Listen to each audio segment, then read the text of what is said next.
Okay, so in my last building tutorial, I said that I would go into more detail on all the key skills of building. Today's is the most important step, shape.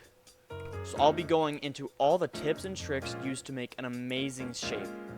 So let's get into that. Okay, so now that we're actually building, there's multiple ways to actually get the shape planned out. Now, planning it out is obviously the first phase.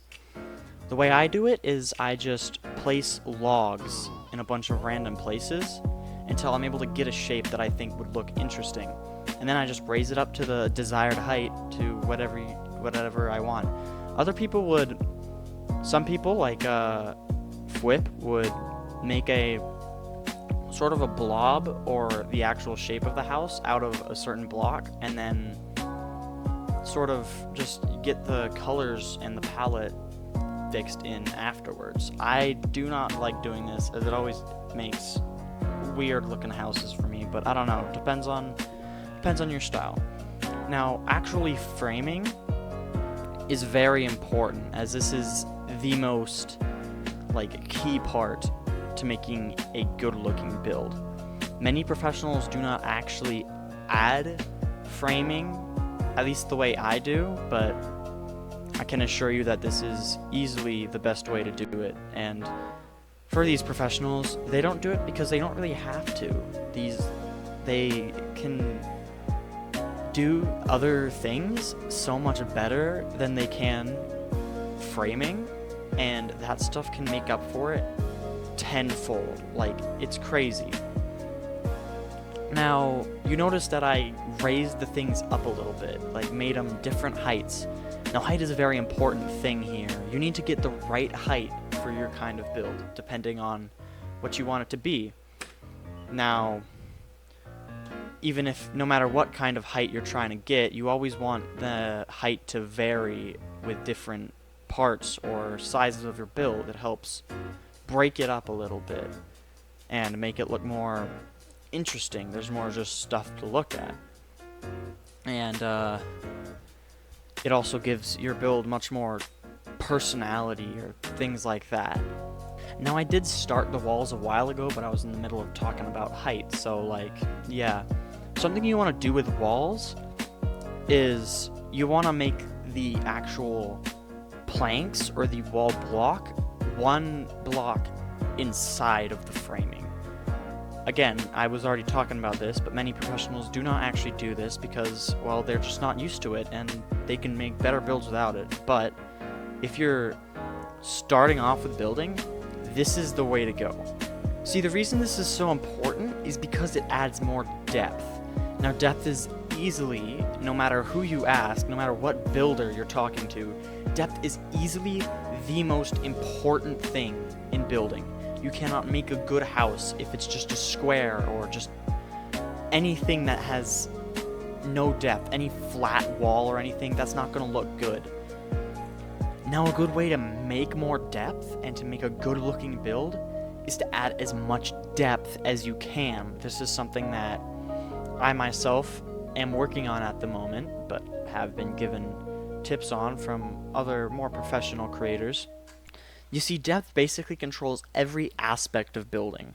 The reason over-detailing is a problem is because it gets rid of the depth you made. Instead of adding a new layer, it goes on the same layer as the framing and gets rid of all the depth that you made, because now that wall you just had is now completely invisible. And it's all just another flat wall again, which is the whole thing you're trying to avoid. Now, the reason shape is so easy, yet important, is because it's making all of this depth. It's going to be basically defining not only the style, but the feel and the depth of this build that you're creating. Now, windows are much more important than most people would think. You see, instead of just using a glass block in the same layer as your wall, you either want to push it back a layer so that you can change it up a bit, or you want to use a glass pane. Both work really well, but obviously glass panes are easier because you don't have to mess around with the interior as much.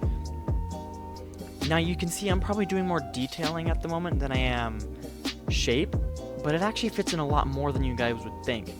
You see, The whole reason you're doing all of these extra things, like the roof and detailing and all that, is because it adds more shape. If you don't have any shape or depth, then you're gonna have a bad build, no matter what you do. Now, I do apologize for the bad cuts. I've had a hard week recording this, but we're gonna go to something completely new now. Now, even though I'm not actually doing this on the screen right now, I did do this earlier before. While building walls, a good way to separate the top floor and the bottom floor, which by the way is very important, it really helps separate and more define certain parts of the build, is to have an overhang. It also gives the top of the house a more outward feel, which sometimes can make it look really interesting, though depending on how long the overhang is, usually if it's like 3 or more blocks, you're gonna want to add some pillars to make it look still like physically sound, you know? And overhangs don't even have to be like just sticking out. They can also be kind of gradual, like they sort of come up in like a circular motion in a bend. That can work too, though I'm not very used to building things like that, as it kind of is difficult for me. Though I have done it a couple times and it does work for sure. Now, roofs are kind of interesting because there are many different ways to do this. Now, there are many different styles of roofs that you can use for different types of houses. You can see the one I'm using right now, which works quite well for slim, rustic houses. This is sort of like it gradually goes up in a cone shape, with the first one just being 2 blocks, stair, 1 block, stair, and then 3 blocks to be like a little point. Now, this obviously doesn't work on 2 block things because, well, that would have to meet in a really thick kind of feel, and that's never really... This is why odd numbers are so important in building. They really help with roofs, detailing, and basically everything that you could possibly like do in a building. An odd number is always the best. Odd numbers being 3, 5, 7s, and all that. I often get it confused with even. It really trips me out, bro. It sucks. However, this isn't the only way to make a roof. It doesn't have to be like just flat up. It can also be tilted to the side. Now, I've built things like this, but I don't often do it anymore because I honestly don't know why. But I will show a picture right now about one of those things. However, keep in mind, those are always a lot harder to do and often can be a little complicated, so you don't always have to do them. In fact, sometimes they don't even work that well, so, you know, it's just this, like, sense that you get after building a lot, which is why you still have to practice, right? Like, you don't just look at a tutorial and then you're instantly, basically, like, green or something. That's not how it works.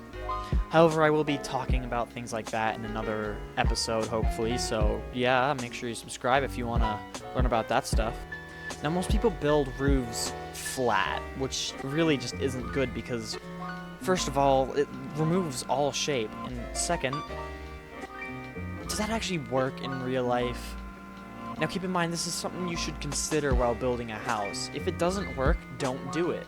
If it looks really cool, though, yeah, do it 100%. But if you're stuck between 2 designs and one of them works better, choose that one because it'll just make more sense overall, and it just makes it have this more realistic feel, which is always important, even though Minecraft doesn't really have any gravity or anything like that. You see, even though physics aren't a thing, we're building this to make it look more realistic, more like an actual house, so we want it to look like it actually works like that, which is also why over detailing isn't really a good thing to do, because really, if you're looking at houses, they're not really covered in like slabs or anything. They just look plain because of, you know, use. They're used to be a house and to look nice, not complicated and like fancy. Those are what mansions are for. Not that you should be doing that on mansions. At least leave some space for, you know, depth. Again, that's very important. Back on topic again. Now, while planning out the roofs or like making the roof frames, you're gonna want to make it so that the frame kind of bends in the same way the roof does. Like you can see here that the roof is sort of, the frame is bended into roughly the same shape as the roof. Now that's something that I only recently picked up on, and it works crazy well. Like, was it good? And going even further, if you sort of make the roof bend in like an archway away from a window or anything, it makes it feel a lot more natural, because everything's just sort of going in one way, and it feels really nice and is very pleasing to the eye. Now I have just noticed that I spent like probably half the video talking about roofs, I'm pretty sure, which kind of doesn't work considering I'm trying to do shape, so... But again, all of the things and tips that I've been giving you have to do with shape. The more you shape this, the more nice and like fancy this roof looks. Because shaping is probably the most important step, again, because it sort of creeps its way, or is just integrated with every other step. It's just basically the foundation of building. Which sort of brings us onto palette. You see, as little as palettes, like, have to do with shape, they really have a lot to do with how the shape will end up working. You see, even though the shape and the framing adds the actual depth, the palette is able to add the, I guess it would be called like fool's depth, sort of like fake gold. Even though I completely mix those two things around, it still stands.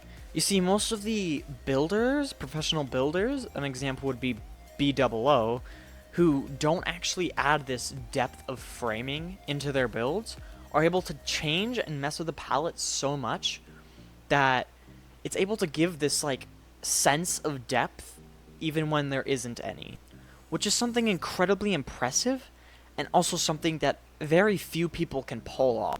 Now personally, I would not recommend going down this route, but it is definitely a possibility. Now obviously, palette isn't as important when it comes to shape as pretty much anything else is, so I'm kind of speeding this part up just so that you can see what I'm doing. Now I did add a chimney, but that's kind of hard to talk about since the thing is basically finished, so... Thank you all so much for watching, and I hope you all have a good day. I really do hope this helped, and it would mean the world to me if you subscribed. Thank you.